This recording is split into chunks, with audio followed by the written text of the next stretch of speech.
Hello everybody, and thank you for joining us on this training session on the Maryland listing disclosures. This is actually going to be a 4-part training series, and we're going to cover all of the disclosures and paperwork that you're going to bring with you on your listing appointment beyond the listing agreement itself. I'm Tim Brooks, and once again thanks for joining us, and let's get started. In this 4-part training session, we're going to go over all of these disclosures and disclaimers that you're going to need to fill out on the listing appointment itself.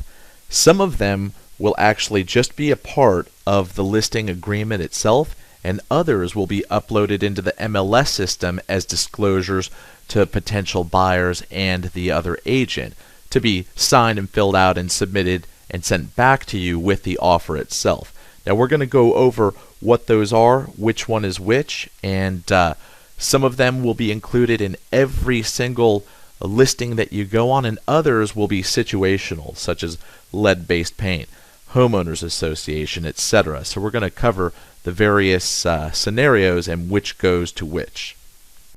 The disclosures that are going to be covered in this series of 4 videos are going to be the net sheet itself, Lockbox Addendum, consent for dual agency, Cma Notice, short sale addendum, financial condition of the property, inclusions, exclusions, electronic signatures, buyer's rights and seller's obligations, property condition disclosure disclaimer, county and local disclosures, HOA resale addendum, federal lead-based paint, state lead paint, short sale addendum, change of status, and finally, the Montgomery County specific disclosures, which are the Montgomery County Jurisdictional Addendum, Regulations, Easements, and Assessments Disclosure, and the Utility Cost and Usage History Disclosure. So when going through my stack of disclosures and paperwork with the seller, once I've gone over the CMA with the seller, and they've agreed to the price tentatively to seeing what their net's going to be, I go right to the net sheet, because this is the number one thing that is going to either cause or relieve anxiety from the seller, because the one thing they want to know is how much am I going to put in my pocket at the end of this transaction. So one thing I'll also do is I'll usually, where it says option 1 and 2, I'll put 2 different prices there. One would be the initial list price that I think the property should be listed at, and 2 would be, say, a reduction in that price if I think that one might be warranted in the future. And I'll adjust the commissions, fees, everything accordingly to whatever that particular sales price is going to be. So this is a very simple and self-explanatory sheet. Of course, you're going to start out, you're going to put sales price, and I always show up with this form filled out at the prior to going to the appointment. So after my CMA in the office, I'm going to determine where I think the property should be listed at, and I'll put 1 or 2 of those prices on this net sheet before I ever even leave for the appointment. So sales price, now commission, very important to put that in there, and I put that in there. I usually charge 6%, so I put that commission in there at 6% so they can see. Admin fee, now make sure you find out what their mortgage payoff is going to be so you can put it in there. Settlement fees, and then state transfer tax, local recordation tax, etc. There's several websites out there in the state of Maryland, usually from title companies that actually act as transfer tax calculators in there. Final water payment, I always put $200 in as far as that goes, because that's usually what a title company is going to withhold. Well and septic, if that's applicable. HOA dock resale package, that's up to about $200 these days. And anything else that you put in there. A lot of that stuff, say the title company that we use, I have an estimate from them, and I usually just have the same numbers in a template as far as title and closing costs on there, just so I don't have to fill those in every single time on here. So once I go to that, then we just, where it says estimated net to seller, I usually just circle that and make sure that that's okay with the seller, and then have them sign off on that. Next is the Lockbox Addendum. This is what's going to allow us to put on a lockbox. It can be a combo, it can be Sentry lock, etc. And basically this is what is going to keep the broker from being sued if something ends up missing from the seller's property during a showing. So we're going to read through it real quick. Upon execution of this agreement, broker will place or cause to be placed a lockbox on owner's property in which the key to owner's property will be stored. Owner authorizes broker to place a lockbox on owner's property and authorizes broker, their agents, subagents, and employees, licensed or certified appraisers, and other authorized users of the lockbox services to access owner's property during the term of this agreement. Owner, upon written notice to broker at any time, may terminate broker's authority to place a lockbox on the property. Paragraph 2. It is understood by owner that there is a possibility that a person may use the lockbox in an unauthorized manner, enter the property and unlawfully remove personal property or destroy or damage the property or personal property located therein. Accordingly, owner agrees as follows. A. Owner acknowledges that owner must take all necessary steps to safeguard and or remove all valuables and other personal property now located in the property. B. Owner acknowledges that it is not a requirement of broker that owner allow the use of a lockbox. However, owner has elected to use a lockbox. C. If a tenant occupies the property where the lockbox will be placed, owner acknowledges that broker may not install the lockbox upon the property unless the tenant consents to the use of said lockbox as evidenced by the signature of the tenant below. And D. Owner acknowledges that neither the broker, their agents, subagents, and employees, other real estate licensees, licensed or certified appraisers, nor any local board or association of realtors or other lockbox service provider is an insurer against the loss or damage to owner's property, personal property, or valuables. Owner acknowledges that owner has been advised of the need to verify the existence of insurance for loss or damage to real and personal property or to obtain such insurance through owner's insurance agent. Paragraph 3. In consideration of the agreement of broker named below to place or cause to be placed a lockbox on the property of the owner, owner hereby agrees that owner shall hold harmless and indemnify broker, their agents, subagents, and employees or other authorized users of the lockbox services, licensed or certified appraisers who access the property through the lockbox, and the applicable realtor, board, or association, its respective officers, directors, agents, servants, and employees, collectively the indemnified parties of and from any liability for loss or damage sustained by owner or others, except if such loss or damage is caused by any act of misconduct by the indemnified parties which is willful, wanton, reckless, or amounts to gross negligence. As a result of the installation or use of unauthorized use of said lockbox by anyone on the property of owner, owner does hereby expressly assume all risks of loss or damage to the above described property and its furnishings, personal property, and contents, if any, including any and all loss or damage which may be caused by the unauthorized use of the lockbox, except if such loss or damage is caused by any act of misconduct by the indemnified parties which is willful, wanton, reckless, or amounts to gross negligence. Basically, people, that means that they can't sue us unless it's an act of gross negligence. Paragraph 4. This lockbox addendum constitutes the sole agreement between the parties with respect to placing a lockbox on the property. If, for any reason, any of the terms of this addendum shall be deemed by a court of competent jurisdiction to be unenforceable, this addendum will continue in full force and effect, and the unenforceable terms and conditions shall be deemed modified to the extent necessary to make those terms and conditions enforceable. This addendum shall be governed by and construed and enforced in accordance with the laws of the state of Maryland. And finally, paragraph 5, receipt of a copy of this addendum is hereby acknowledged by owner. Then make sure you have them sign, and of course make sure you have the tenant sign below that. Now, most times you're not going to see the tenant at the listing appointment, so when you get this signed by the owner, make sure you sign it, of course, yourself, but make sure absolutely that you make an appointment with a time and date to go see that tenant and get this signed. If you do not get this signed by the tenant, you may not place a lockbox on that property. Next is going to be the CMA notice.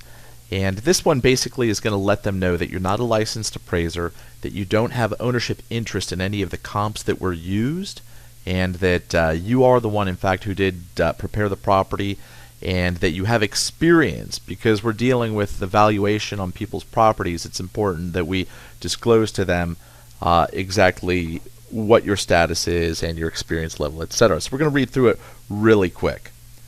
This analysis is not an appraisal.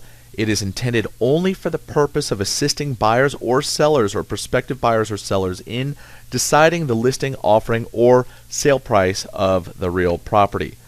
The real estate licensee who has prepared this CMA is not an appraiser. This analysis has not been performed in accordance with the Uniform Standards of Professional Appraisal, which requires valuers to act as unbiased, disinterested third parties with impartiality, objectivity, and independence, and without accommodation of personal interest. This CMA is not to be construed as an appraisal and may be used as such for any purpose. Now that must be important, because they were yelling that in capital letters to us. Same here with the following. The actual appraised value of the property may be significantly higher or lower than the range of prices reflected in this CMA based upon applicable appraisal standards. Okay, and finally here, the real estate licensee preparing this CMA has experience, and you have to put a little X in there, has experience with this type of property for which the CMA was prepared, and the property is within the real estate licensee's field of expertise, or put a check there if you do not have such experience and the property is outside the real estate licensee's field of expertise. And furthermore, another person who is competent or such type of property either was or was not, check 1, was not engaged to assist the real estate licensee in the preparation of this CMA. If another person was engaged, the name of the person is, fill in the name, and the person's contribution in preparation of this CMA is as follows. The real estate licensee does or does not have an ownership interest in any of the comparable properties included in this CMA. If the real estate licensee has such an ownership interest, the property is identified as follows, and then whatever the address would be. The undersigned have read this notice and disclosure as made above and hereby acknowledges receipt of this notice. This will also keep you from getting sued. In fact, all of these disclosures are for the purpose of keeping people from suing each other. Okay, this next addendum, the short sale addendum, is only going to be used in the case of a short sale. And this is simply an addendum to the listing agreement itself, and it is only a disclosure for the seller. It is not to be given to the buyers as part of your main disclosure packet.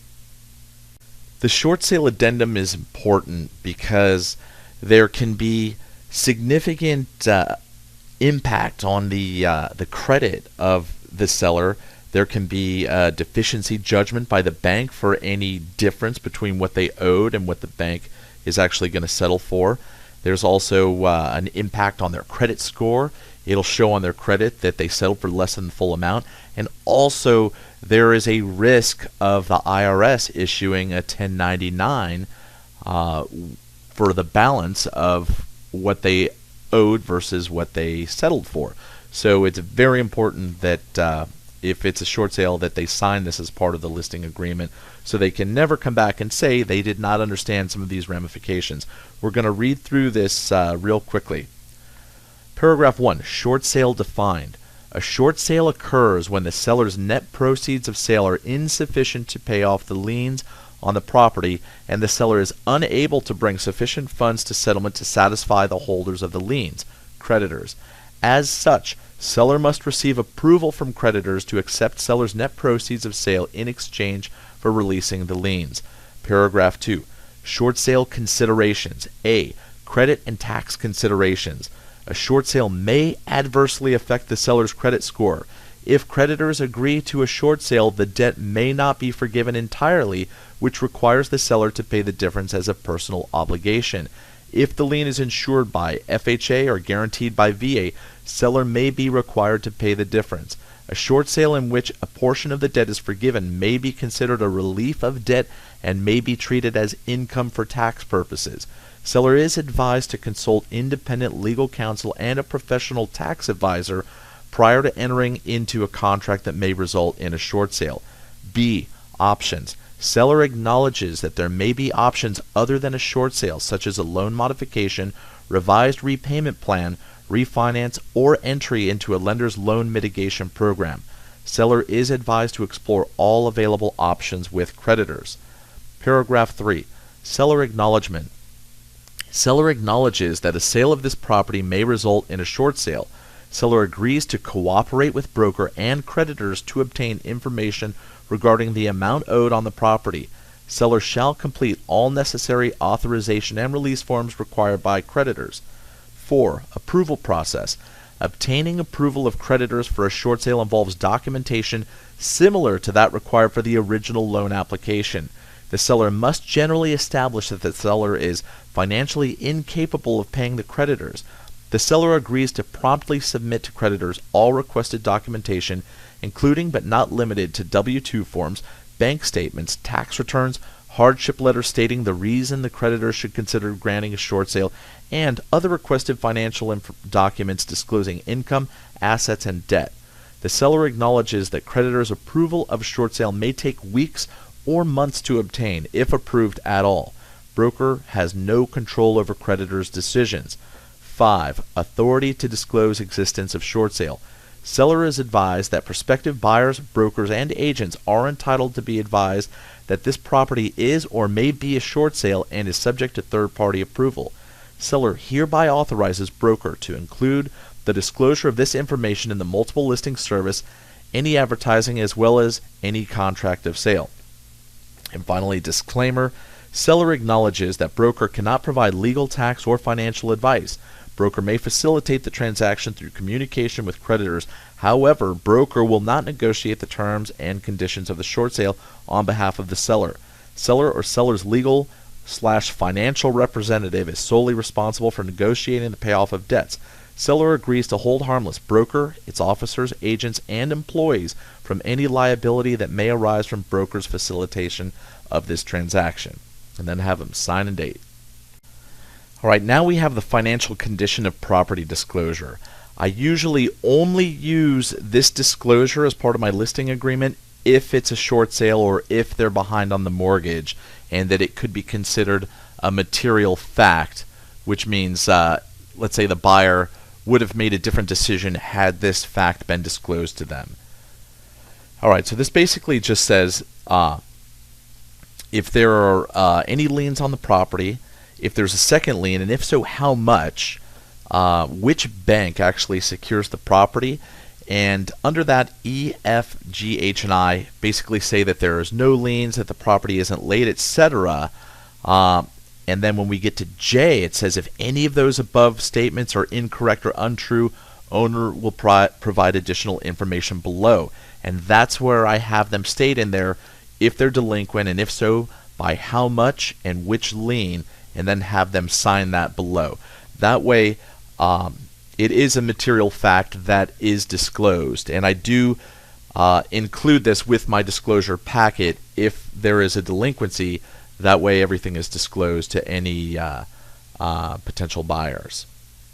All right, so once again, we've covered so far in Part 1 the net sheet, the Lockbox Addendum, the CMA Notice, the Short Sale Addendum, and the Financial Condition Disclosure.